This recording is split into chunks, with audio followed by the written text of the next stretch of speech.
Welcome back. Pakistan versus Sri Lanka match पर बात हो रही है और आज ये मैच होने जा रहा है 7:30 बजे मैच खेला जाएगा। ब्रेक पर जाने से पहले वसी आप कुछ बात कर रहे थे और ख़ासतौर पर बात ये हो रही थी कि टैलेंट के हवाले से आपने कहा जी अभिषेक को बनाने में उनके सिस्टम का बड़ा किरदार है और हमारे जो लेजेंड्स हैं ये क्या कर रहे हैं। ये वाकई में बहुत बड़ा सवाल है कि 50 लाख लेते हैं, भाषण देते हैं, आते हैं, चेयरमैन पीसीबी जो भी आता है उसे नई नई तकरीरें झाड़ते हैं और उसके बाद निकल जाते हैं कुछ अपना पैसा बना के।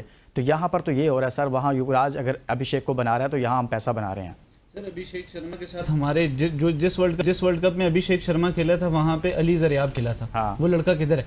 उसने वहाँ पे अभिषेक शर्मा से ज्यादा रन किए थे। आपके शाहजेब खान किधर अंडर 19 जो दो टूर्नामेंट्स में गायब भी कर दिया मंजर से। एग्जैक्टली सर, ना उसे आप कैंप में बुलाते हो पाकिस्तान नेशनल टीम के, ना उसे जो पीएसएल की जो टीम्स हैं वो कोई पिक करता है। वो बेचारा बस एक एसएनजीपीएल के उस पे है, वो भी उसे पूरा मौका नहीं देते। तो आप फिर कैसे एक्सपेक्ट करते हो? आप मुझे ये बताएं, मैंने कल उसका स्टैट्स देखे अभिषेक शर्मा के, वो 77 आईपीएल मैचेस खेल चुका है। आप मुझे ये बताएं, आपके करंट स्क्वाड में शाहीन अफरीदी, हारिस रऊफ और एक दो को छोड़ के इनके अलावा कौन 50+ T20 मैचेस खेला हुआ है? तो आप प्रोसेस के अलावा आप देखें, वो आता है, वो छक्के मारता है, उसका 197 का स्ट्राइक रेट है, उसके पीछे पूरा प्रोसेस है, उसके पीछे पूरी बिल्कुल सही बात है। इसके सब लोग इस पर बात कर रहे हैं, लेकिन उससे पहले मैं कुछ स्टैट्स आपके सामने रखना चाहता हूं बॉलिंग के हवाले से और आप बड़े हैरान होंगे कि टॉप 5 में हमारा कौन सा बॉलर शामिल है। तो वो साइम अयूब शामिल हैं और मैं इसलिए हंस रहा हूँ कि ये क्या हुआ है। साइम अयूब के रन्स देखें, उसकी हमने तो उसे बतौर बैटर लिया हुआ है वहाँ पर। साइम अयूब के 4 मैचेस हैं, उनकी 6 विकेटें हैं। ये पाकिस्तान की तरफ से एशिया कप में अब तक टॉपर हैं जिन्होंने सबसे ज़्यादा विकेटें ली हैं और 6 विकेटें इनकी 13 ओवर करवाए हैं। एवरेज इनकी 16 की, इकॉनमी इनकी 7.38 की है। दूसरी जानिब श्रीलंका से हैं नवान तुषारा हैं, मैचेस उनके 4 हैं, विकेट्स उनके 6 हैं, ओवर्स उनके 16 हैं, एवरेज उनकी 18 की, 7.6 की इकॉनमी है। ये उनकी तरफ से हैं जो टॉप 5 में एशिया कप में अभी आ रहे हैं। हम ये परफॉर्मेंसेज आपके सामने रख रहे हैं। अब्दुल समीर साहब, आपके सामने भी यही सवाल है कि साइम अयूब विकेटें ले रहे हैं, रन्स नहीं कर रहे हैं और टॉप 5 में शामिल हैं। उनका विकेटें लेना और रन्स ना करना हम क्या करें कि पाकिस्तान के लिए फ़ायदा है, नुकसान है? मुझे तो ये समझ नहीं आ रहा कि तारीफ़ करूं या उन पर क्रिटिसाइज़ करूं। सर देखिए, हमारे क्रिकेट बोर्ड का ये मसला है ना कि जिनको क्रिकेट बोर्ड में नहीं होना चाहिए वो क्रिकेट बोर्ड में है, जिनको टीम की मैनेजमेंट में नहीं होना चाहिए वो मैनेजमेंट में है, जिनको कोचिंग के लिए नहीं होना पूरा चाहिए सिस्टम ही ऐसे है, और जो बॉलिंग करने वाले हैं उनको आप बॉलिंग नहीं दे रहे हैं, जो बरी करने वाले हैं वो जिसने जिस जगह पर जाकर खेलना है, लाठीचार्ज करना है, उसे आपने पीछे बिठा के रखा हुआ है। बिल्कुल दुरुस्त तरीके से आप इसको एनालाइज कर रहे हैं। उस दिन भी देखें आप, सलमान के ऊपर जो बहुत सी बात हुई है उसमें ये भी बात होनी चाहिए कि आपने अपने बॉलर्स का सर्कल में किस तरह इस्तेमाल किया। आपने 3 ओवर साइम अयूब से उधर करवा लिए और ये तो क्लब क्रिकेट के लेवल पे भी आपको पता होता है कप्तान को, जब वो आप इस तरह की सिचुएशन होती है, फिर आप अबरार को भी उसमें लेके आए हैं और आपने देखें फ़हीम ने जो आउट किया वो बॉल पड़ के किस तरह अंदर सीम हुआ है। ऐसे ही है। तो आपने ये विकेट, हम इधर बैठ के रीड कर रहे हैं तो आप उधर क्यों नहीं रीड कर सकते? वो दुबे आपके आउट कर गया है। हाँ, तो वो आप, भी तो सेम लाइक फ़हीम अशरफ था ना, मतलब बिल्कुल। तो आप उस तरह से जो है वो नहीं कर सके। फिर आप नवाज था जो आपको पीछे आप कहते हैं कि दुनिया का बेहतरीन बॉलर है, आपने उसको बॉलिंग ही नहीं दी है दुनिया के बेहतरीन बॉलर को। और हुसैन तलत को आप डाल के शायद पछता रहे थे कि यार इससे क्या करना है और क्या नहीं करना, फिर शायद इसलिए बारी के लिए ऊपर। तो जो आपका किरदार है वो आपको समझ नहीं आता। इसी तरह आप देखें कुछ अरसे पहले तक शादाब खान थे तो वो उनकी ये बहस होती थी कि जी मेरा नंबर ऊपर किया जाए और मुझे जो है वो अक्सर ये बात करते होते नजर आते, 1 डाउन का बैटर बनूं, 1 डाउन नंबर का। और जिस काम के लिए वो आए थे वो काम उनसे होता नहीं था। तो इसी तरह साइम को भी फोकस करना चाहिए। बहुत छोटा है, उसके पास बहुत टाइम है, उसको बहुत यानी बड़ी क्रिकेट वो खेल सकता है लंबी, अगर वो फोकस करे और वो ये जज्बाती होके और अपना उस बारी के ऊपर फोकस करे। जब वो 20 कर रहा है तो हम ये समझते हैं ये तो जिम्मेदारी ज़्यादा मैनेजमेंट की भी तो साथ में बनती है ना कि यार आप उस पर इतना ज़्यादा रिलाई करना शुरू हो गए हैं। एक तरफ से आप उस चीज़ पर काम करें जो आपको दरकार है, जिसके लिए आपने उसको रखा है। ये तो मैनेजमेंट को भी चाहिए कि जैसे आपने अभी एक मिसाल भी दी इंडिया के खिलाफ, आपने उससे 3 ओवर्स करवा दिए। बेहतर था आप नवाज से करवा लेते, फ़हीम को साथ में लगा लेते।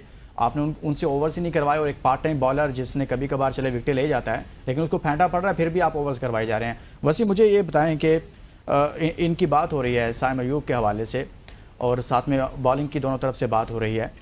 पाकिस्तान की बॉलिंग में ऐसा क्या है कि जिसकी वजह से आपको लगता है कि इस टूर्नामेंट में हमारी बॉलिंग मुतासिर कुन रही है या आज के मैच में कुछ मुतासिर परफॉर्मेंस दे सकती है?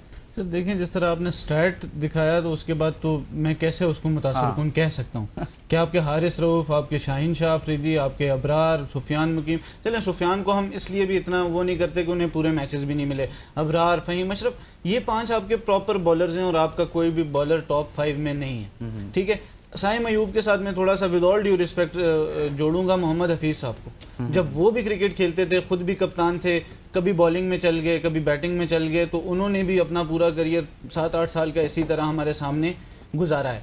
अब साइम अयूब जो हैं उन्होंने अपनी जगह फॉर ग्रांटेड ली हुई है इस जगह पे, इस टीम में, लेकिन उन्हें ये याद रखना चाहिए कि पाकिस्तान क्रिकेट टीम से अगर बाबर आजम जैसा परफॉर्मर अगर ड्रॉप हो सकता है तो फिर कुछ भी हो सकता है। तो आपको अपनी जगह फॉर ग्रांटेड नहीं लेनी चाहिए और आपकी जो आपको बैटिंग पर फोकस करना चाहिए। आपकी जो प्राइमरी जॉब है वो आपको करनी पड़ेगी, अच्छे से करनी पड़ेगी, आपको रन्स करने पड़ेंगे, अच्छे स्ट्राइक रेट। अच्छा, आज की कुछ चेंजेस की अगर बात करते हैं समी, जब हम चेंजेस की बात हो रही है तो अभी तक जो इतलात हैं वो यही है कि शायद ड्रॉप कर दिया जाएगा हुसैन तलत को, जिनको लेकर आए थे, और हसन नवाज को वापस लाया जा रहा है। आपके ख्याल में हुसैन तलत को टीम में ऐड करना गलत था या फिर दुरुस्त था, लेकिन सिचुएशन ऐसे बन गई कि अब उनको ड्रॉप करना ही पड़ेगा और हसन नवाज को लाना पड़ेगा? पहला फैसला गलत था?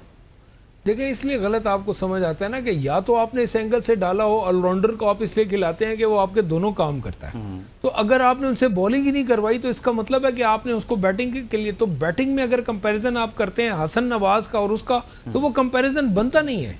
वो रन अ बॉल वाला प्लेयर है, वो स्ट्राइक रोटेट करता है, और हसन जो है, जब ये चीज़ चल रही थी ना, ये खबर तो आ गई थी कि हुसैन तलत को ऐड किया जा रहा है, लेकिन ये मैं ये सोच रहा था जब आप इसको एनालाइज कर रहे थे, मैं कह रहा था कि फ़हीम को ड्रॉप कर देंगे, फ़हीम और सॉरी खुशदिल शाह को ड्रॉप कर देंगे और उसकी जगह पर ये आ सकते हैं।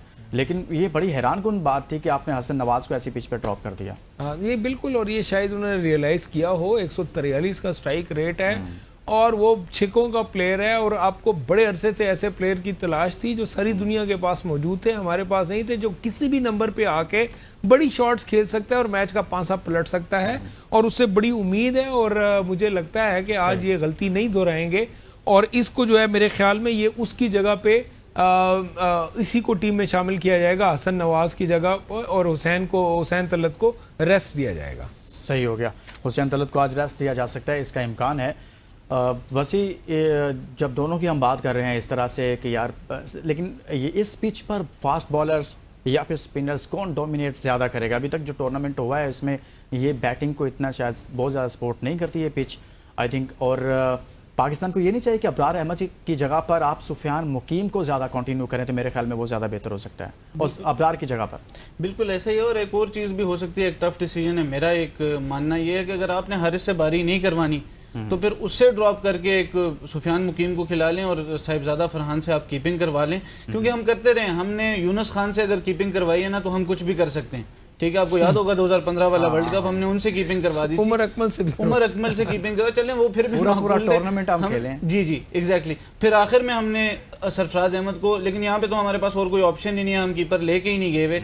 लेकिन मुझे ये लगता है कि अगर आपने हारिस से बारी नहीं करवानी, खास तौर पे अबुज़ेबी का जो ग्राउंड है वहाँ पे ड्यू फैक्टर भी इतना ज़्यादा नहीं होता, बिकॉज ओपन एयर ग्राउंड है, तो वहाँ पे ड्यू भी कम पड़ती है, तो बॉलर्स को सेकेंड टाइम भी ईजी होता है बॉल ग्रिप करना, और शायद इसी वजह से वहाँ पे स्पिनर्स की परफॉर्मेंसेस भी अच्छी होती हैं। तो देखें, आजकल हर एक टीम में रिस्ट स्पिनर लाजमी होता है। आप मुझे कोई एक टीम बता दें जिसमें रिस्ट स्पिनर नहीं है, और चाइना मैन के लिए लोग पागल होते हैं कि हमारी टीम में कोई हो, और हमारे पास एक लड़का है और हम उसे कॉन्टिन्यूस चांस नहीं दे रहे। और उसके पीछे मैं खुली बात करूंगा आज कि उसके पीछे यही वजह है कि अगर ये जगह पक्की कर गया तो एक और हमारे पास लेग स्पिनर है जिसकी अभी बात हो रही थी, शादाब खान, उसकी फिर जगह नहीं बनेगी। कहाँ से कहाँ जाके तारें हिलती हैं, मुझे ये नहीं समझ आती कि किसको बचाने के लिए किस लेवल की प्लानिंग होती है। और ये चीज़ में बिल्कुल वसी ठीक कह रहे हैं, ये इससे पहले वाली जो सीरीज़ कुछ हुई है ना, जब से सुफियान आया है, मैंने इससे पहले भी इस चीज़ को एनालाइज किया और इससे पहले भी ये डिबेट हो चुकी है। समी, आप नहीं समझते कि यार सुफियान मुकीम वो लड़का जिसने जब आया, जब मौका मिला अच्छा परफॉर्म किया है, कोई दिन अच्छा नहीं भी होता है लेकिन मजमूई तौर पर हम देखते हैं कि वो अच्छा परफॉर्म करता है। अबरार की बजाय आप सुफियान मुकीम पर ज़्यादा रिलाई नहीं पाकिस्तान टीम को करना चाहिए और उनको तसलसल के साथ लेकर नहीं चलना चाहिए? देखें, जहाँ पे भी चाइना मैन होता है ना तो वो उसको रन्स पढ़ते हैं। ये आप दुनिया भर में देख लें, सवाए कुलदीप की तरह के कोई चंद कैरेक्टर्स होते हैं कि जो बिल्कुल एक्यूरेट होते हैं। इसमें देखें, सिर्फ ये है कि एक्यूरेसी की बात होती है। आप अपनी जगह पे अगर गेंद कर रहे हैं तो आपको रन्स नहीं पड़ेंगे, लेकिन लेग ब्रेक आप जहाँ पे भी देख लें, राइट आर्म भी तो आपको रन्स पड़ते हैं, तो वो फैक्टर जहन में जो है वो रखा जाता है। लेकिन इसके बाद अगर कप्तान का आपके ऊपर एतमाद नहीं है और कप्तान ये नहीं समझता कि आप इसके लिए ये मुझे कुछ करके दे सकता है, तो फिर कुछ भी नहीं हो सकता। सबसे पहले तो आपको कप्तान को आपके ऊपर एतमाद होना चाहिए। फिर जब आप इस तरह से एक बंदे को लेके गए हैं टूर पे और आप बायलैटरल सीरीज में उसको मौका देते हैं और इस तरह के मैचेस में नहीं देते, तो यही मौका होता है आप उनके ऊपर एतमाद करें, वो आपको करके देंगे। अबरार को भी मौके बहुत मिल रहे हैं और जिस तरह उस दिन भी आप देखें वो प्रेशर को उस तरह से नहीं हैंडल कर सके, वो जगह पे उन्होंने नहीं की। सिर्फ अभिषेक ने इतना अच्छा नहीं खेला, शुभमन ने खेला है, बट आप उनको पता था कि विकेट टेकिंग बॉल्स नहीं आ रही, उनको पता है कि हमारे ऊपर अटैक नहीं हो रहा है, ये डिफेंसिव हुए हुए। तो अच्छे बॉलर के होता है, आपको ये चाइनामैन जो होता है वो बीच में से आउट करके देता है, निकाल देते हैं, ऐसे हालात के अंदर आपको विकेट दिलवा सकता है। अच्छा, इस पिच पर पहले बैटिंग करनी चाहिए, बॉलिंग करनी चाहिए? कहा यह जा रहा है कि मैनेजमेंट की तरफ से जो फैसला हुआ है, कैप्टन को कहा गया कि अगर आप टॉस जीतते हैं तो आपने बॉलिंग के लिए जाना है, तो दुरुस्त फैसला होगा पाकिस्तान को बॉलिंग के लिए जाना चाहिए अगेंस्ट श्रीलंका पहले? तो सबसे पहले तो इनकी बात पे एक ऐड करूंगा कि कप्तान को टीम शीट दे दी जाती है कि ये खिलाना है। हमारे कप्तान के पास इतनी अगर पावर हो तो वो नज़र आए। तो ये चीज़ें आप जिस तरह भी ये कह रहे हैं कि मैनेजमेंट का एक फैसला है कि बॉलिंग करनी चाहिए पहले, तो मुझे भी यही लगता है कि बॉलिंग करें और श्रीलंका को रिस्ट्रिक्ट करें छोटे टोटल पे, क्योंकि अबू धाबी का अभी भी मैंने बात की कि पिच सेम रहता है, पहली इनिंग में भी सेकंड इनिंग में भी थ्रू आउट द मैच वो सेम रहता है। जो ड्यू फैक्टर कोई ऐसी चीज़ एग्जैक्टली, तो वो ये चीज़ है कि अगर आप पहले बॉलिंग कर लेते हो और उन्हें अच्छे मॉडरेट टोटल पे 140 145 50 सही हो गया रोक लेते हो तो आपके लिए आसानी हो सकती है। बहुत बहुत शुक्रिया वसी शाह साहब, और बहुत शुक्रिया आप मौजूद रहे अब्दुल समीद साहब, और इसी तरह से हमारे साथ नवीद खोखर साहब भी थे। और आज के शो में आपने बात की है पाकिस्तान वर्सेस श्रीलंका, एक मैच होने जा रहा है और ये मैच पाकिस्तान के लिए बहुत अहम है, और उसके बाद पाकिस्तान ने बांग्लादेश को भी हराना है। ये दोनों मैचेस जीतेंगे तो ही आप फाइनल के लिए क्वालिफाई कर सकेंगे। इसके साथ ही इजाज़त दीजिए, अपना बहुत सारा ख्याल रखिए, अल्लाह हाफ़िज़।